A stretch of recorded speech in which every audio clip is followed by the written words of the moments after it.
ተነስተልን እንዴት ናቸው? ዛሬ ደግሞ አዲስ ምዕራፍ ወይም ደግሞ አዲስ ታይትል ይዤ መጥቻለሁ።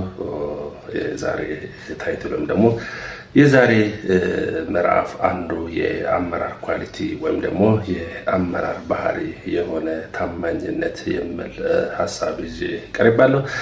ይሄ ታማኝነት ስንል አመራር ብቻ አይደለም ወይም ደግሞ የአመራር ኳሊቲ ብቻ አይደለም፣ የሁሉም ሰው ኳሊቲ ሊሆን ይችላል።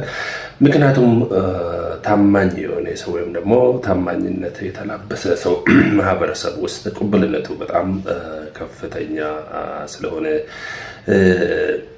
ነው። ስለዚህ ለአመራር ብቻ መሆን የሚችል አይደለም ማለት ነው። እስኪ ታማኝነት ወይም ደግሞ እውነተኝነት ማለት ምን ማለት ነው ከሚል ተነስተን ስናይ እውነተኝነት ወይም ደግሞ በእንግሊዝኛ ሆነስቲ የሚባል ሀሳብ በአመራር እውነተኝነት አንዱ የአመራር ኳሊቲ ነው። ይሄ ታማኝነት ወይም ደግሞ ሆነስቲ ወይም ደግሞ እውነተኝነት የአመራር ወይም ደግሞ ከአመራር ኳሊቲ አንዱ የሆነ ኳሊቲ ነው። እውነተኛ መሪ በቃሉ የመታመን እውነትን የመናገር እና እውነትን የመናገር እና ለድርጊቱ ኃላፊነት የሚወስድ ነው። እውነተኛ አመራር እውነቱን ይናገራል።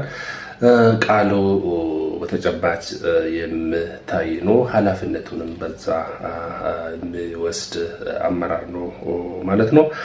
እውነተኝነትን የተላበሰ አመራር እምነቱን ያጠናክራል ወይም ደግሞ ያገነባል። እውነተኛ ወይም ደግሞ ይህን ኳሊቲ የተላበሰ አመራር እውነቱን ወይም ደግሞ እውነቱን ይገነባል። ታማኝነትን ያበረታታል። ታማኝነት እንዲያድግ፣ ታማኝነት እንዲበረታታ የሚያደርግ ማለት ነው።